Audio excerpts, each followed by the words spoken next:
Hello, I'm Watch Manager Liam Diffie, based at Redhill Park Fire Station. Welcome to our service update on what Dorset and Wiltshire Fire and Rescue Service have been involved in since our last update in December. Let's start by looking at some incidents. The unusually dry spring saw a number of significant fires involving heath and cliffs. Moores Valley Country Park, Upton Heath and Camford Heath were all badly affected across 5 days in April, with approximately 51 hectares of land involved at Upton Heath alone. A special mention to Fire Control, who dealt with nearly 190 emergency calls in one morning. In response to the fires, Heathland patrols were held in conjunction with BCP Council, Dorset Heaths and Wessex Rescue. Small 4x4 appliances from Westbury, Maiden Newton, Ludgershall and Bear Regis were used for the patrols, supported by local officers. Visits were made to areas affected by fire to check for any further hotspots and to provide public reassurance.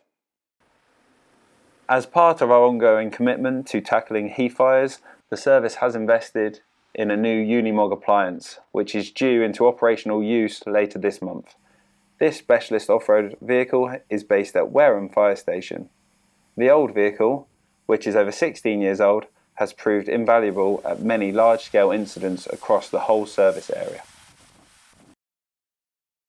At the start of the year, fire devastated the roof and upper floors of the former Eye Hospital in Weymouth Town Centre.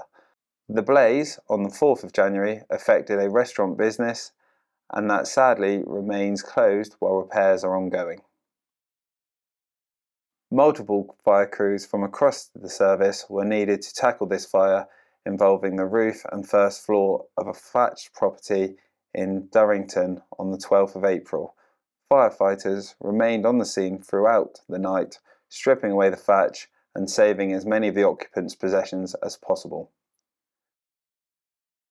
Approximately 400 tonnes of household rubbish caught fire at a waste site in Wareham on the Easter weekend.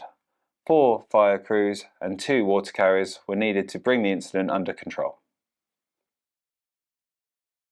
We had a large amount of national media interest when a listed World War I hangar caught fire at Old Sarum Airfield near Salisbury on the 17th of April. This was a large and complex incident involving the partially derelict hangar and an adjacent cafe. Multiple crews from across the service attended, along with colleagues from Hampshire and the Isle of Wight Fire and Rescue Service. Investigations into the cause of the fire are continuing, led by Wiltshire Police. 7 beach huts were destroyed by fire and 2 were damaged at East Beach in Bournemouth in the early hours of the 27th of May. The fire also affected an area of the cliff as the wind fanned the flames. It is believed the fire started accidentally. The protection team have been working with colleagues in prevention to develop a video highlighting the fire risk associated with e-bikes and mobility scooters kept indoors. Such vehicles are often stored in communal corridors or stairwells, and it's essential that the users understand the dangers. The video can be seen on our website. Our business fire safety team are always looking for new ways of engaging with people and supporting businesses to keep their premises safe. 4 webinars have been hosted to date covering the requirement to have a fire risk assessment and to offer practical tips and guidance to improve the safety of your business. You can register for these free events directly through our website. We're also developing a business fire safety newsletter, so please subscribe online to stay informed. There have been a number of large-scale training exercises this year in all parts of our service area. A mass flooding water rescue exercise was held in Blandford back in January, involving 4 of our wading teams and 1 from Devon and Somerset Fire and Rescue Service. Technical rescue teams from Weymouth and Poole also attended, as well as 2 water teams from Wessex Rescue. The scenario spread along the River Stour for over 550 metres and included various challenges. We were one of several agencies involved in testing our response to a major terrorist incident at Poole Port in January. Exercise Ringside was held to test and enhance the skills of first responders when managing a major incident, and to also gauge how the emergency services communicate with each other in such instances. In April, we worked with Great Western Hospital in Swindon to hold an exercise at the Brunel Treatment Centre. This tested response procedures, communications and coordination between the service and NHS teams, especially in relation to patient safety and evacuation.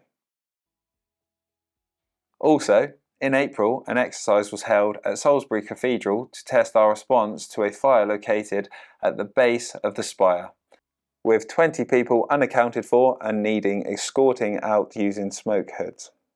A huge thanks to the students from Wiltshire College for being our casualties. 5 fire crews were involved, drawing water from the nearby river and using the aerial ladder platform to bring one person to safety via a window. 2 new welfare units have recently been brought into service following a project to see how we can best provide for crews at incidents, with suitable toilet, hand wash and sanitary provision.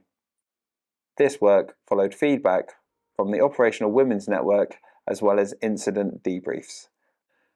The towable units are now based at Corsham and Ferndown and can be delivered to anywhere within the service in around 1 hour. The new day duty systems at Christchurch and Dorchester started at the end of March, with whole-time firefighters at these stations now working on a fixed duty system, 7:30 AM to 7:30 PM each day. On-call firefighters continue to crew the second appliance during the daytime and both appliances at night. Work is ongoing to move staffing at Wesley to 24-hour on-station cover by the autumn. A Wareham firefighter has raised over £6,400 for the Firefighters Charity after completing an epic 24-hour endurance challenge. In April, Brandon Fox ran a 5-kilometre loop from the fire station every hour for 24 hours. That's a total of 120 kilometres, all in full fire kit. There was great support from the other firefighters and wider community across the full event, plus coverage on local radio and television. Around £4,000 was raised for the Firefighters Charity by station car washes over the last few months. Poole Fire Station shared their proceeds with Action Medical Research, while the event in Swindon also benefited the British Red Cross. In addition, fundraisers were held at Amesbury, Trowbridge and Pewsey. New whole-time firefighters are joining the service this summer, following the recruitment process that started last September. The successful candidates completed online ability tests, fitness testing, practical job-related tests, and a presentation and interview stage, with the first cohort starting their induction with us at the end of May. Ahead of International Women's Day in March, a good mix of corporate and operational staff joined local residents for the Free the Night walk through Trowbridge. The event was designed to highlight women's safety and gender equality. 2 on-call firefighters with nearly 90 years experience between them retired from the service in March. Keith Prince was greeted by Cranbourne residents and retired colleagues, giving him a round of applause on his final drill night. Born and bred in the village, he was one of the longest serving firefighters in the UK, having joined up in October 1977 at the age of 19. A week or so later, Tom Reed hung up his fire kit for the last time at Wareham Fire Station. After 41 years of service, members of the local community were invited to Tom's last drill night to wish him well. Finally, around 260 guests attended our annual awards ceremony on the 9th of May, which was held at the Tidworth Garrison Theatre. This was the first ceremony headed up by the Chief Fire Officer Andy Cole, and there were presentations to mark long service and good conduct, as well as several Making a Difference awards. 2 members of the public received commendations, and the Beehive Cafe on Portland was named On-Call Employer of the Year. Well done to all of our worthy award recipients, their families and friends. And a big thank you to our event sponsors for their continued support. I hope you found this interesting. You can find out more about what we do through our social media pages and through our website. Thank you for watching.